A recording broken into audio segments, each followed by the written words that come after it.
Good morning, you guys. Today, in our gingerbread story series, we are going to read Jan Brett's classic Gingerbread Baby. Let's find out why he's a gingerbread baby instead of a gingerbread boy and what's different about this story. Let's go for it. This is a 3.5 accelerated reading level book. You all know how much I love Jan Brett and her illustrations and her little pockets of pictures on the side of each page that show something else happening somewhere else in the story.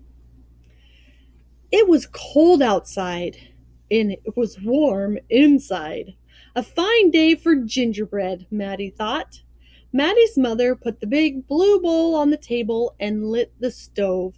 Matti took down a worn-looking cookbook with old-fashioned writing on the cover. He opened it up to the page that said, Gingerbread Boy.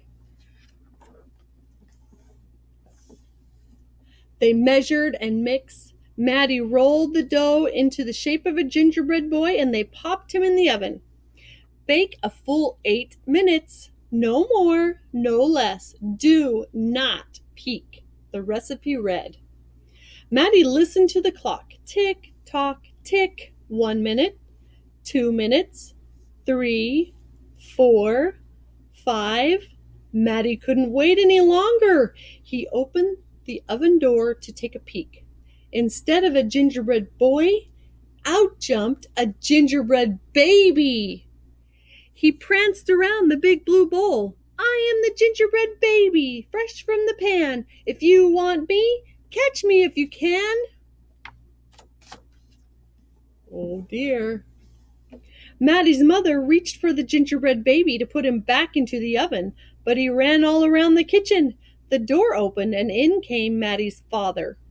What's that delicious smell? He asked as the gingerbread baby tumbled through his legs and outside into the yard. Oh dear, he broke the bowl. He ran by the tabby cat. She twitched her tail and sprang at him. They rumbled and tumbled, but the gingerbread baby came out on top. He ran towards the garden wall. The dog caught a whiff of tasty ginger and sniffed along behind him, but the gingerbread baby was halfway up when the dog caught up. He barked and barked as the gingerbread baby climbed over the wall.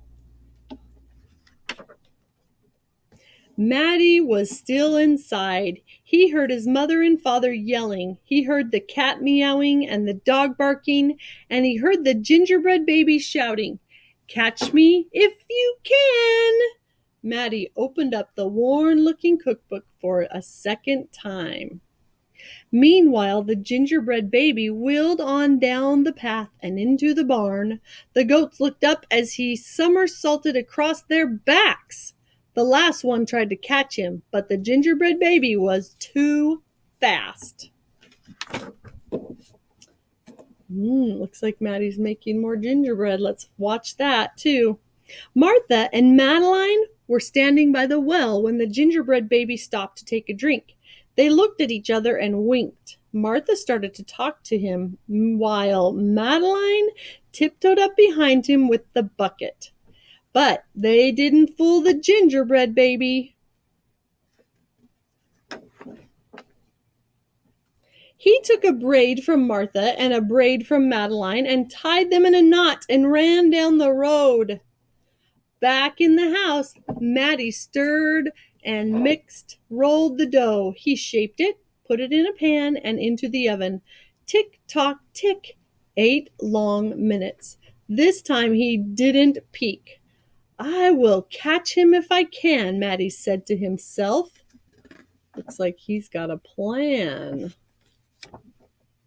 As he was bouncing along, the gingerbread baby saw a farm wagon just ahead. He jumped in and settled down for the ride next to a mama pig.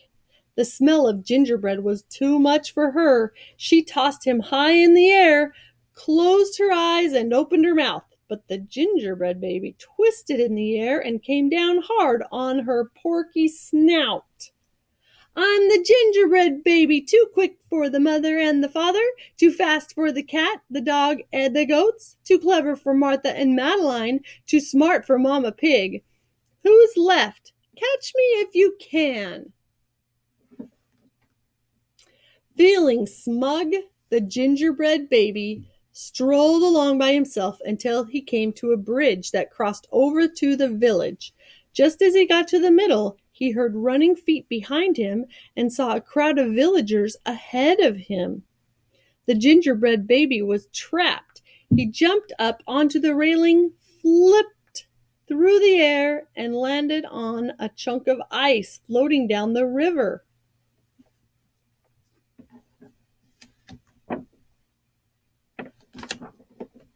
The ice bobbed along with the gingerbread baby dancing on top and singing in a loud voice, "Look at me, and what do you see? The best gingerbread baby ever!"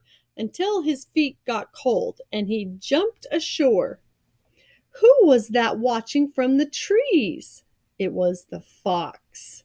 He crept up behind the gingerbread baby, ready to eat him up, but the fox couldn't help himself and he licked his chops. Smack!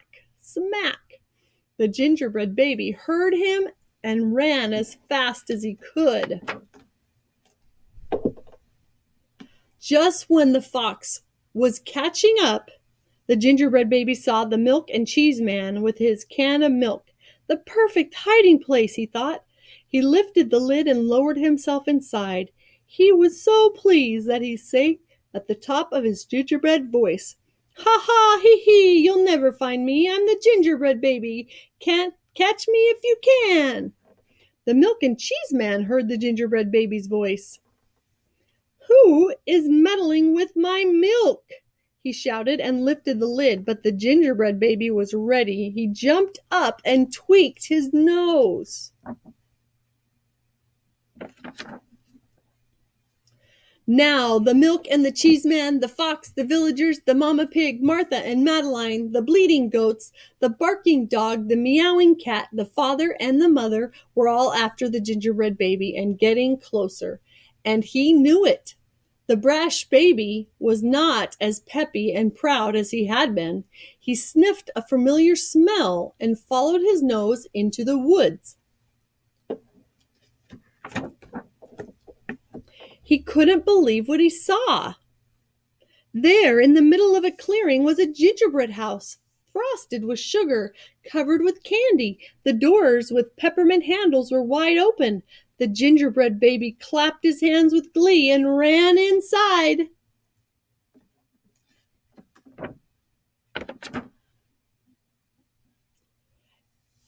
In a tick-tock-tick, everyone arrived in the clearing, but all they found were a few bits of frosting, a peppermint candy, and some crumbs. The father exclaimed, "The gingerbread baby has finally met his match." "I wonder who it was," the mother said. "Let's go home and tell Matti."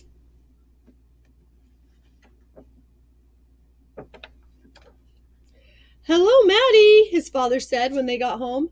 "We never did catch the gingerbread baby. All we found were some crumbs in the snow." "I see you have been busy," his mother said, looking at the gingerbread house Matti was holding. "Too bad we never caught the gingerbread baby." "Too bad," said Matti.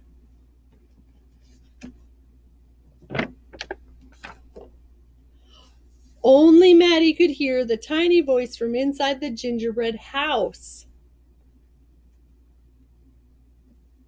"I'm the little gingerbread baby, lucky as can be, to be living in this house that Matti made for me."